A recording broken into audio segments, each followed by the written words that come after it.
अस्सलाम वालेकुम एवरीवन। इस वक्त हम पढ़ रहे हैं बीकॉम पार्ट वन इकोनॉमिक्स। और बीकॉम पार्ट वन इकोनॉमिक्स में basically we are starting macro economics. In the last class we have started micro economics, जो कि हमारा यूट्यूब चैनल पे आपने पिछला लेक्चर यकीनन देख लिया होगा अगर आपकी क्लास मिस हो गई थी लाइव।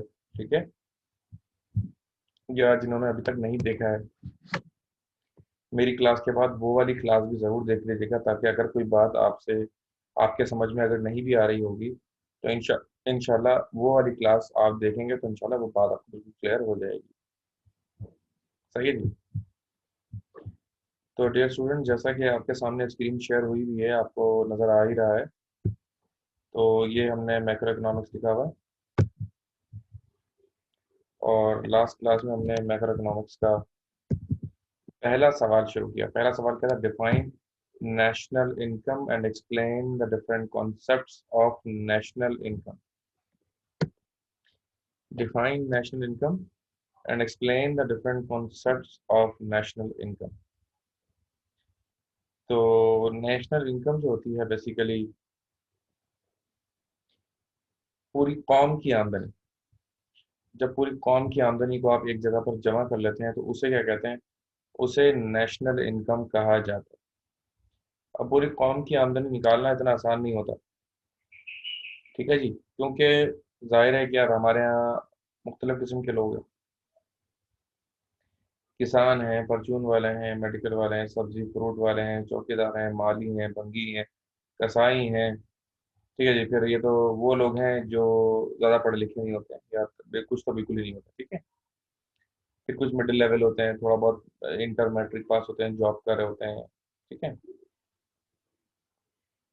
फिर प्रोफेशनल्स, डॉक्टर, लॉयर्स, ठीक है जी, bankers, teachers and engineers, medical officers, inspector, commissioners and bureaucrats. बहुत सारे मल्टीपल किस्म के ब्यूरोक्रेट्स, टैक्स कलेक्शन वाले, जमीन का काम करने वाले, जमींदार हैं, किसान हैं। मतलब इनको थ्री ब्रॉड कैटेगरीज में डिवाइड किया जाता है। एक कैटेगरी क्या होती है? सर्विसेज, दूसरी मैन्युफैक्चरिंग, और तीसरी होती है ट्रेडिंग।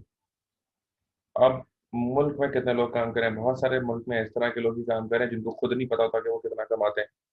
वो हिसाब किताब नहीं रखते कि बेसिकली वो कमा कितना रहे। बहरहाल उनका भी एक अंदाज़ा हम अपनी नेशनल इनकम में शामिल करते हैं। यही वजह है कि पाकिस्तान की एक्यूरेट नेशनल इनकम का हमें अंदाज़ा नहीं है। फिर कुछ लोग ऐसे होते हैं जो इनकम को चोरी करते हैं। कुछ लोग ऐसे होते हैं जो इनकम में चोरी से काम लेते हैं, और उनका हमें अंदाज़ा इसलिए नहीं होता है कि हमें पता ही नहीं चलता है, हमें समझ में ही नहीं आता है कि बेसिकली वो किस तरीके से कितना कमा रहे हैं। और जितना गवर्नमेंट को बताया जाता है उतना ही गवर्नमेंट को पता होता है। मिसाल के तौर पर मैं आपको एक मिसाल दे दूं, जिंदा मिसाल। अगर कोई गवर्नमेंट लेक्चरर है जो गवर्नमेंट कॉलेज में लेक्चर देता है, शाम में वो किसी कोचिंग सेंटर में अगर पढ़ा रहा है, तो गवर्नमेंट को उसकी वो सैलरी तो पता होगी जो उसको सुबह कॉलेज से मिल रही है, लेकिन उस गवर्नमेंट को वो सैलरी नहीं पता होगी जो उसको शाम में कोचिंग से मिल रही है। और ये अब शाम वाली इनकम है, उस पर टैक्सेबल हुई नहीं वो, क्योंकि उस पर तो टैक्स ही नहीं लग रहा है। तो ये चीज़ है ठीक है। अच्छा, national income is the money value of all the final goods and services produced and marketed in their final form in one year। तो नेशनल इनकम क्या होता है? नेशनल इनकम उस आमदनी को कहा जाता है, नेशनल इनकम उस आमदनी को कहा जाता है कि जो आपने एक साल में कमाई। ठीक है जी। चाहे वो सर्विसेज के जरिए कमाई, चाहे वो ट्रेडिंग के जरिए कमाई, किसी भी सूरत में अगर आपने पैसा कमाया है तो that is part of national income.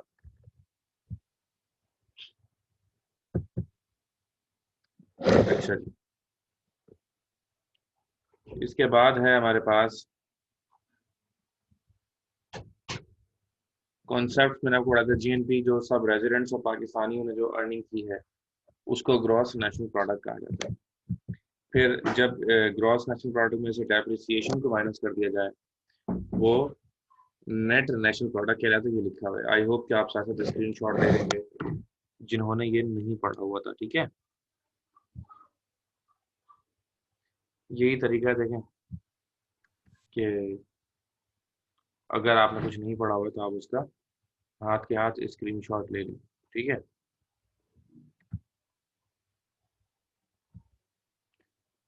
आज एक जानने वाले की डेथ हो गई कोरोना से। मकसद बताने का ये है कि एहतियात करें, कोरोना जानलेवा है। एक अच्छे खासे हंसते खेलते आदमी को निकल गया कोरोना, कई खानदान उजाड़ दिए उसने। तो please take care of yourself. अच्छा जी, अब national income and factor cost की हेडिंग की हम बात करेंगे। सर जी बोलिए। थोड़ा ऊपर कर दें स्क्रीन, मैं स्क्रीनशॉट ले लूंगी। ओके, अभी करते हैं।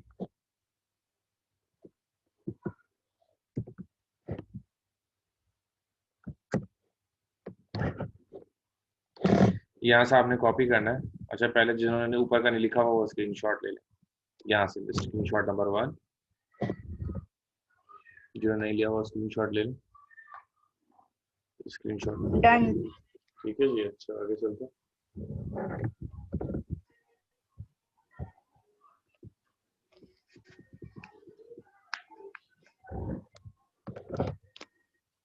Screenshot number 2। Okay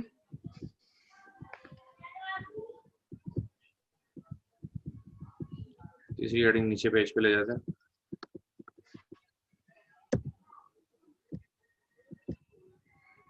this is third heading, national income and factor cost. Mic बंद कर लेगा अपना। अच्छा, तो बात ये है कि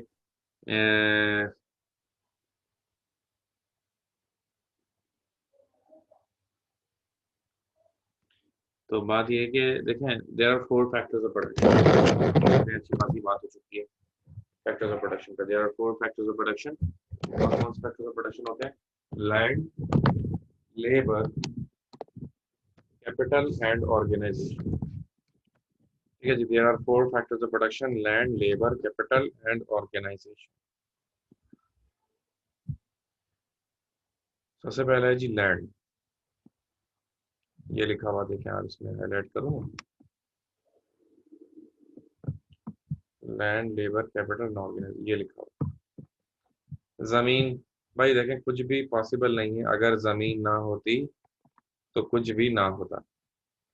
तो जमीन क्या है जी? जमीन सबसे एक अहम फैक्टर ऑफ प्रोडक्शन है। फिर क्या है? जमीन बेकार थी अगर इंसान ना हो, इंसान बेकार है अगर पैसा ना हो, और इंसान, जमीन और पैसा तीनों बेकार है अगर दिमाग ना हो। क्योंकि दिमाग का होना भी बहुत ज़रूरी है, एक सोच का होना, एक आइडिया का होना कि कैसे काम होगा, कैसे आपने आगे बढ़ना है, कैसे तरक्की करनी है। The ability in a particular area. It is really the natural income at factor cost because indicates the cost of different factors of production, and it may be called as net national income. National income at factor cost means the sum of all those increase which are earned by the factor of production for their contribution of land. अच्छा, ये double आ गया है, इसको उड़ाना पड़ेगा।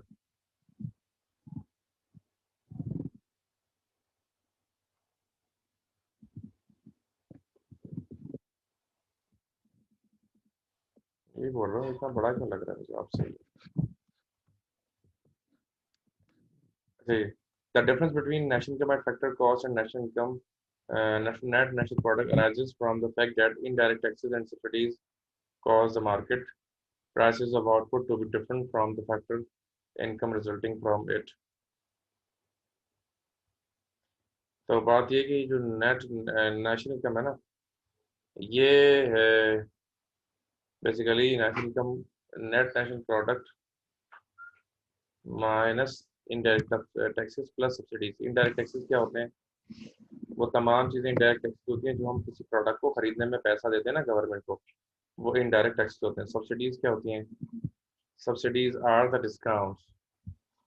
Subsidies क्या होते हैं? सब्सिडीज आर द डिस्काउंट्स कि जब आवाम गरीब होती है और गवर्नमेंट को उस आवाम पर तरस आ जाता है तो गवर्नमेंट उनके लिए कुछ चीज़ें सस्ती करती है और कुछ पैसा गवर्नमेंट अपनी जेब से देती है।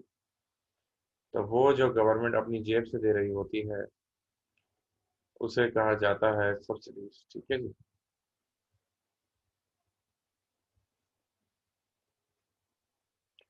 ओके, अगली हेडिंग की जाने पड़ेंगे। Now the next heading is personal income.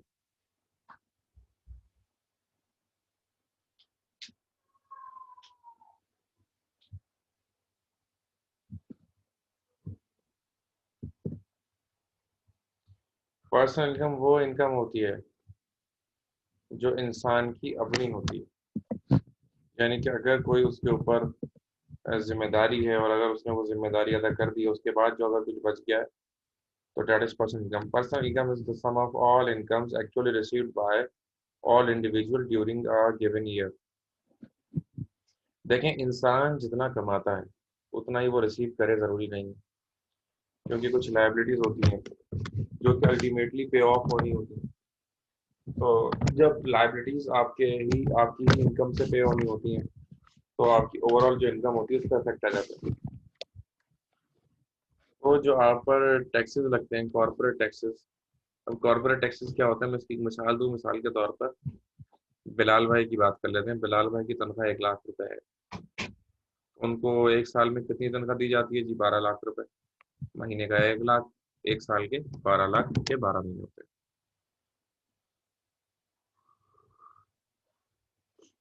Lakh रुपए महीना वाले बंदे पर जो टैक्स बनता है ना, वो 10,000 रुपये महीना बनता है। अब 10,000 महीने इनकी सैलरी से टैक्स कट रहा है। तो इनके हाथ में नेट जो सैलरी इनके हाथ में आ रही है at the end of the day, that is just rupees 90,000। तो अब क्या इसको कंसिडर किया जाएगा? बेसिकली ये जो 10,000 कट रहे हैं ये कॉरपोरेट टैक्सेस हैं। आई होप कि आपको बात समझ में आ गई होगी। सैलरी में से वो पैसा जो कॉरपोरेट इदारे काट लेते हैं या गवर्नमेंट को देने के लिए, जितने भी तनख्वाहदार लोग होते हैं जिनकी तनख्वाहें टैक्सेबल होती हैं उनकी तनख्वाह से टैक्स काट लिया जाता है।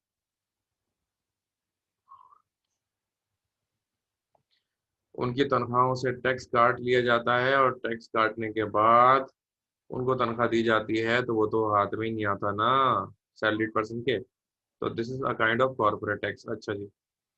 एक टैक्स होता है जो इदारे की आमदनी पर लगाया जाता है, उसको भी कॉर्पोरेट टैक्स कहा जा सकता है। क्यों? क्योंकि भाई अब वो जो जो शेयर्स होते हैं उनका जो प्रॉफिट दिया जाता है वो तो जब नेट इनकम हो जाती है और नेट इनकम में से इनकम टैक्स निकालने के बाद दिया जाता है।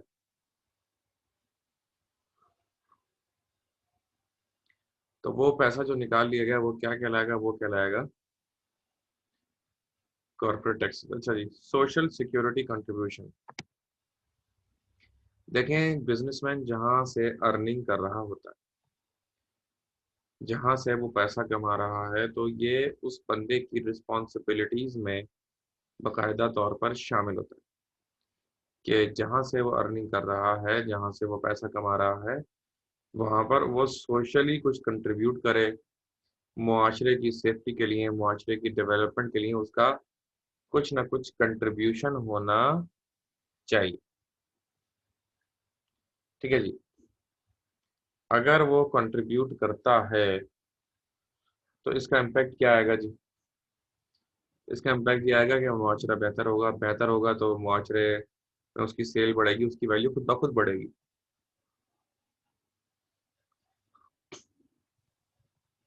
हमारी शरीयत में भी ये कहते हैं कि अगर मुसलमान ज़कात देगा, जितनी ज़कात देगा, जितना सदका देगा, वो लौट कर आएगा उसके पास। तो देखें, उसकी एक साइंटिफिक अप्रोच भी है कि जब हर बंदा अपने मुआशरे पर, अपनी सोसाइटी पर, अपने शहर पर, अपने इलाके पर भी खर्च करेगा तो अल्टीमेटली वहाँ की वैल्यू भी तो बढ़ेगी ना। तो ये चीज़ ठीक है जी।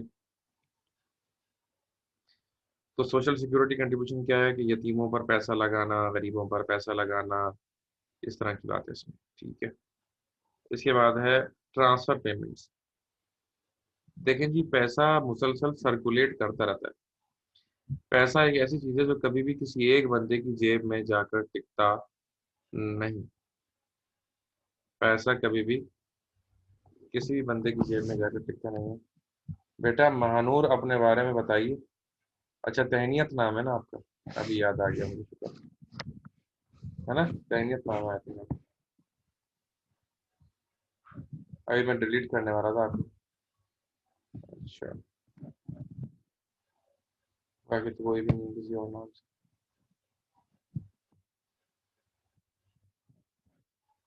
खैर, तो ट्रांसफर पेमेंट्स क्या होती हैं? ट्रांसफर पेमेंट्स ये होती हैं कि जो हमारे मुल्क में दूसरे मुल्कों से अगर काम कर रहे हैं, पाकिस्तान में चाइनीज़ काम कर रहे हैं, पाकिस्तान में अफ्रीकी काम कर रहे हैं, पाकिस्तान में टर्किश काम कर रहे हैं, पाकिस्तान में यमनी काम कर रहे हैं, और दीगर मुल्कों से आने वाले जैपनीज़ काम कर रहे हैं, ऑस्ट्रेलियन काम कर रहे हैं, अमेरिकन काम कर रहे हैं। अब ये जो कमाते हैं ये अपने मुल्क भेज देते हैं। इस तरह पाकिस्तानी, आपको पता है पाकिस्तान इसराइल के अलावा दुनिया के हर मुल्क में आपको पाकिस्तानी मिल जाएगा। अब पाकिस्तानी दो तरह के होते हैं, एक वफादार पाकिस्तानी होते हैं और एक बेवफा पाकिस्तानी होते हैं। ठीक है जी। अब जो वफादार पाकिस्तानी होते हैं वो पैसा भेजते हैं। हुज़ैफा, आपका माइक खुल गया जो मैंने बंद कर दिया।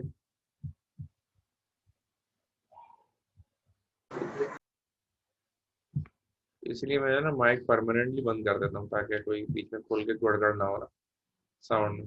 खैर, तो ट्रांसफर पेमेंट क्या होती है जी? ट्रांसफर पेमेंट वो होती है जो यहाँ पाकिस्तानी बाहर से पाकिस्तान भेजता है, वो होती है इनवर्ड ट्रांसफर पेमेंट। ठीक है जी। क्या मैंने कहा? ये ट्रांसफर पेमेंट में ना नेट लिखना होगा इसमें। It should be net transfer payment, क्योंकि ये दो होती हैं, मैं सिर्फ समझाने के लिए लिख रहा हूँ। इनवर्ड भी हो सकती हैं, इनवर्ड ट्रांसफर पेमेंट भी हो सकती हैं, और आउटवर्ड भी हो सकती हैं।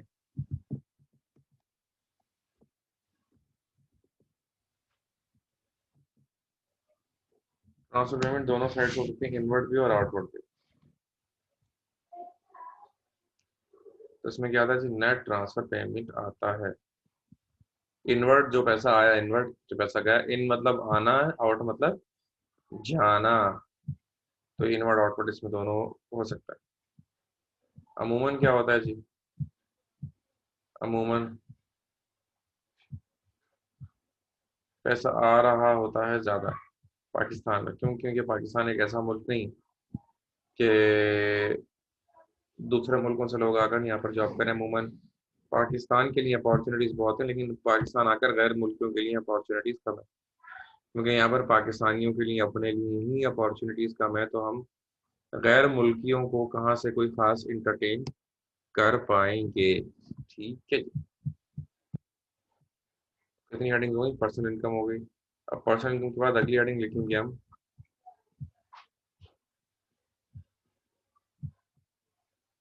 Disposable personal income. साथ साथ लिख भी रहे ना आप लोग? अब आप में से कुछ अलग अलग किस्म के बच्चे हैं, अलग अलग क्वालिटीज रखने वाले। कुछ ऐसे हैं जो यकीनन लिखेंगे, कुछ ऐसे हैं जो बोलेंगे यार अभी स्क्रीनशॉट ले लो, बाद में लिखेंगे। ठीक है, ये कुछ लोगों की बात आ जाएगी, कुछ लोगों की बात आएगी नहीं और कभी भी नहीं लिखेंगे। वो फिर बोलेंगे यार स्क्रीनशॉट से याद कर लो, डायरेक्ट जाकर एग्जाम में लिखेंगे। फिर एग्जाम में जब जाके बैठे हुए होंगे ना, वो लोग को भूल जाएंगे। बोलेंगे शिट यार, सर ने पता नहीं कैसे पढ़ाया, तो याद ही नहीं हुआ अभी तक। तो ये वैसे भी लेजी बच्चे भी हैं। अब आप जानते हैं कौन सा बच्चा कैसा, क्योंकि हर बंदा अपने आप को तो कम से कम जानता है। समझ में आ रही है बात? अच्छा जी। जिन्होंने लिख लिया वो ज़रा मैसेज में लिख दें कि यस सर हमने लिख लिया, ताकि मुझे आइडिया हो जाए कितने बच्चों ने लिखा है। अच्छा, खैर, डिस्पोजेबल पर्सनल इनकम देखें जी। डिस्पोजेबल पर्सनल इनकम क्या होता है कि जो इंसान के ऊपर लाइबिलिटी अराइज होती है, जो इंसान के ऊपर लाइबिलिटी अराइज होती है, उसे कहा जाता है डिस्पोजेबल पर्सनल इनकम, ठीक है जी, जो इंसान के ऊपर लायबिलिटी अराइज होती है उसको डिस्पोजेबल पर्सनल इनकम, वो डायरेक्ट टैक्स होता है। डायरेक्ट टैक्स के बाद जो आमदनी बचती है वो डिस्पोजेबल पर्सनल इनकम होता है, ठीक है जी। अच्छा, जरा कोई बता सकता है कि डायरेक्ट टैक्स किस बंदे पर लागू होता है? जरा बता दें कि डायरेक्ट टैक्स किस बंदे पर लागू होता है?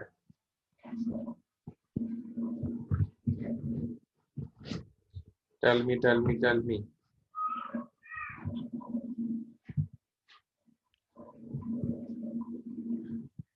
सर परसेंट सेकंड लास्ट, नहीं नहीं, ये बताएं, मैं जो सवाल कर रहा हूँ उसके जवाब दें कि इनकम टैक्स डायरेक्ट, कि आपको इनकम टैक्स जमा कराना हो एफबीआर के ऑफिस में,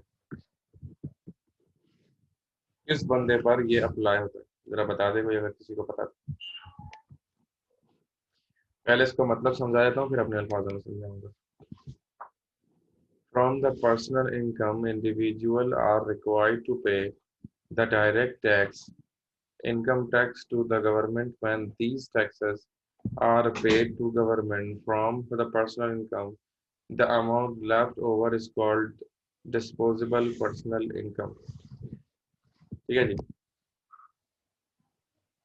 तो इसमें कहा किया गया कि भाई the personal income, individual are required to pay direct taxes, income tax to the government. When these taxes are paid to the government from personal income, the amount left over is called disposable personal income। यानी कि कुछ अगर कोई ऐसा बंदा है जिस पर डायरेक्ट टैक्स उस पर लागू हो गया है और उसको डायरेक्ट टैक्स अब पे करना है, अगर वो पे कर दे जो उस पर टैक्स लगा है, उसके बाद जो पैसा बचेगा वो उसकी डिस्पोजेबल पर्सनल इनकम होगी।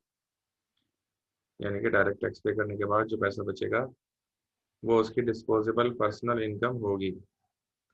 अब ये किस पर अप्लाई होता है, मैंने इससे सवाल किया था आपसे, अब सुन लें।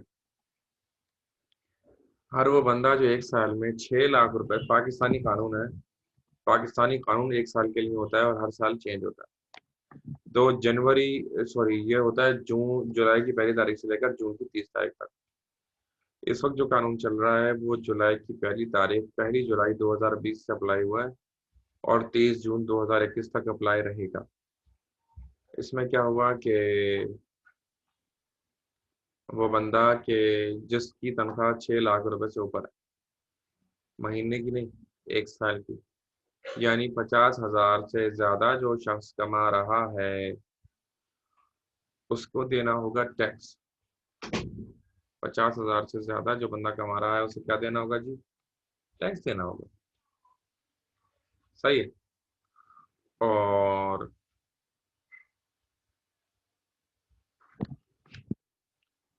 अब इसमें ये भी बताया गया कि वो उसको डायरेक्ट पे करना होता है,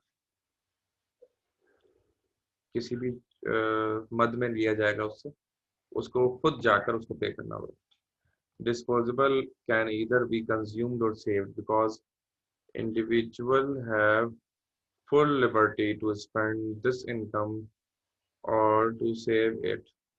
So disposable income consumption plus disposable income equal to इनका डिस्पोजेबल इनकम क्या है, माइनस इसमें से कंजम्पशन हो जाती है और इसमें प्लस हो जाती है सेविंग, ठीक है जी।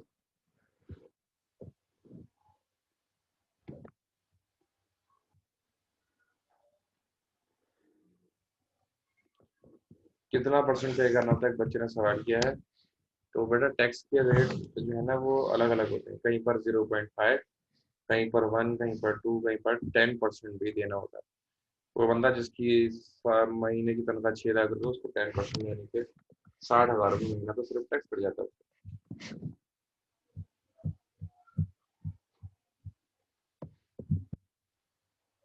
Disposable income equal to consumption plus investment. From the above two equation we get saving equals to investment. इसकी क्या जरूरत है, ये मैंने डिलीट कर रहा हूँ। ये लो, शॉर्ट कर दिया आप लोगों की मोहब्बत में।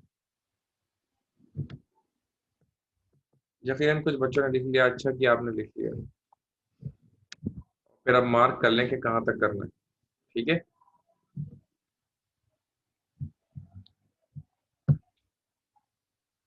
कम लिखा हुआ चलेगा, ज्यादा चला हुआ नहीं चलेगा। पहले इसलिए नहीं किया ताकि आप लिख लें। अगर मैं कह देता कि यहाँ तक करना तो आप लिखते भी यहीं तक ना, क्योंकि बच्चे तो आप है ना हमारे। We know very well each of you.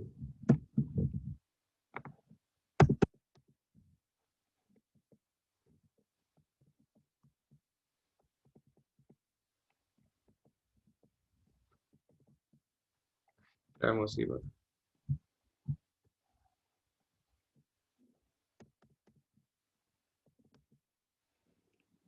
ये 5 वो कर रहा हूँ तो 4 हो रहा है।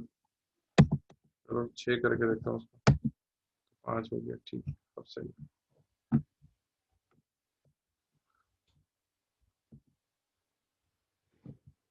Next heading.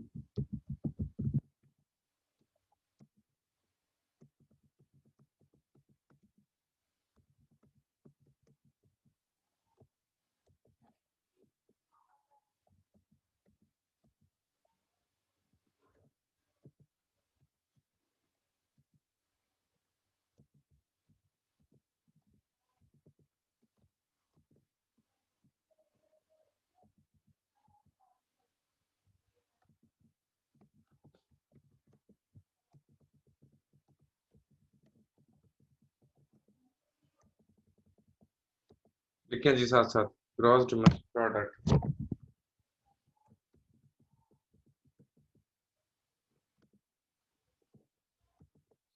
पहले लिख लेते हैं फिर समझेंगे, ठीक है।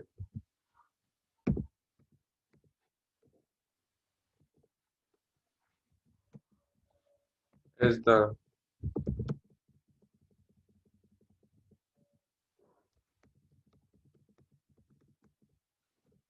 Money value of all the final goods and services that are produced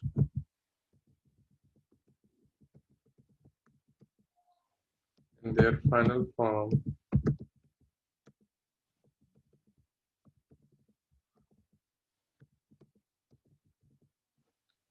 in 1 year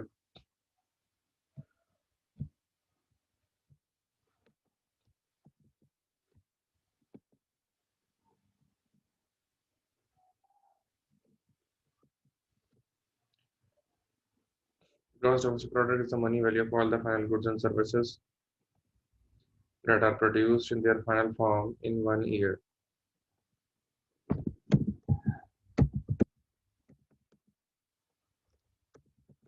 Within the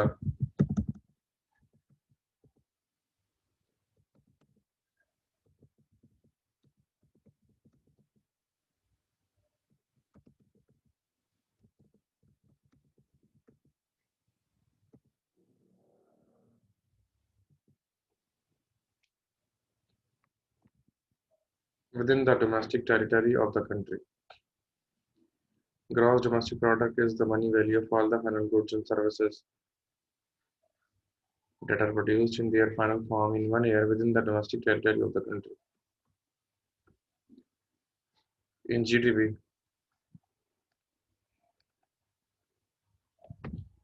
in GDP, it is not important that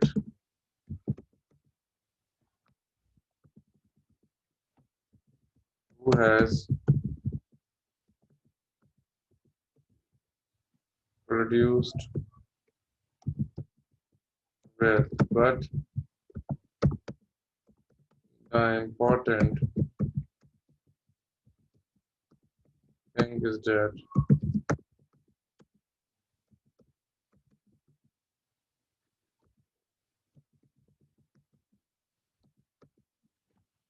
who produced it.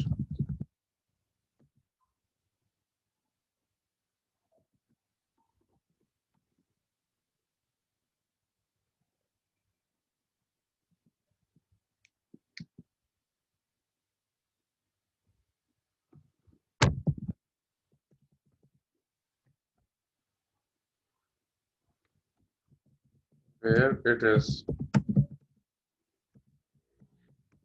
being produced.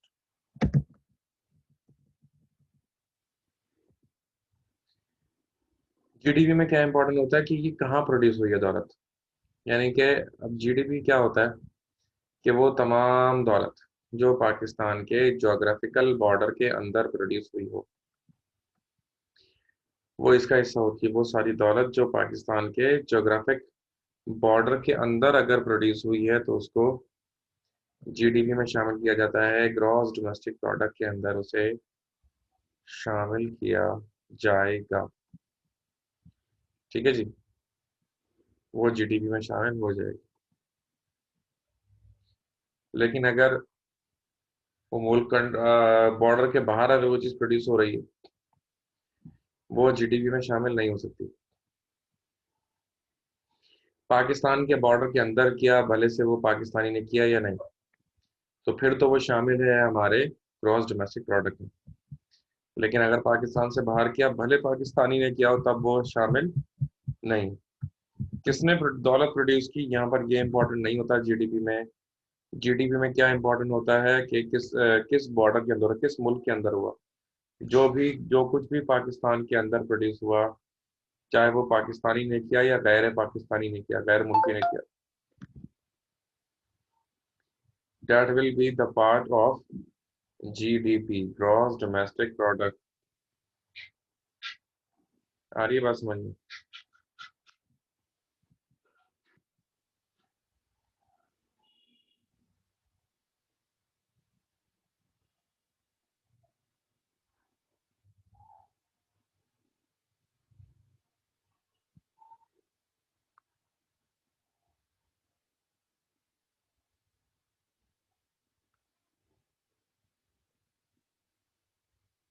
Start करने जा रहा हूँ, आप लोग join.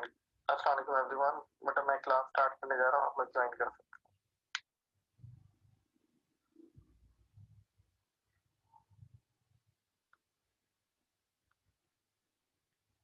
Okay, gross domestic product, GDP is the money value of all the final goods and services that are produced in their final form in 1 year। समझ में तो आ रही है ना ये बात आपकी? ठीक है, अच्छा। अब एक काम करते हैं, जरा आप लोगों से पूछते हैं, कोई भी अपना माइक खोल के बता दे जीडीपी क्या होता है। Anyone can open his mic, जो भी बताना चाहे बताया जरा, ये क्या होता है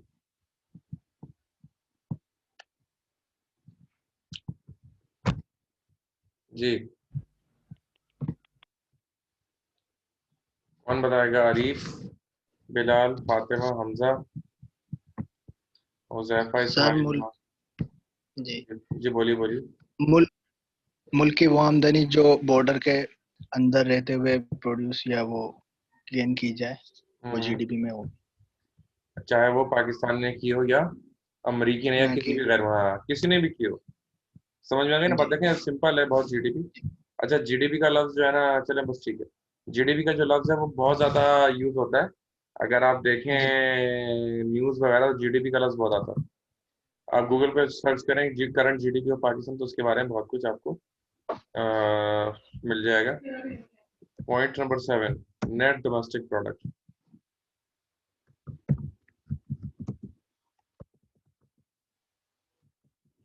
net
Okay. Net domestic product. Net domestic product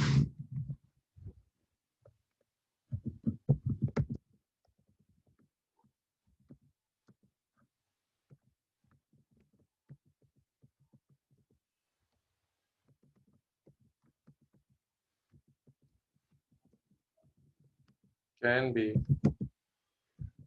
calculated by subtracting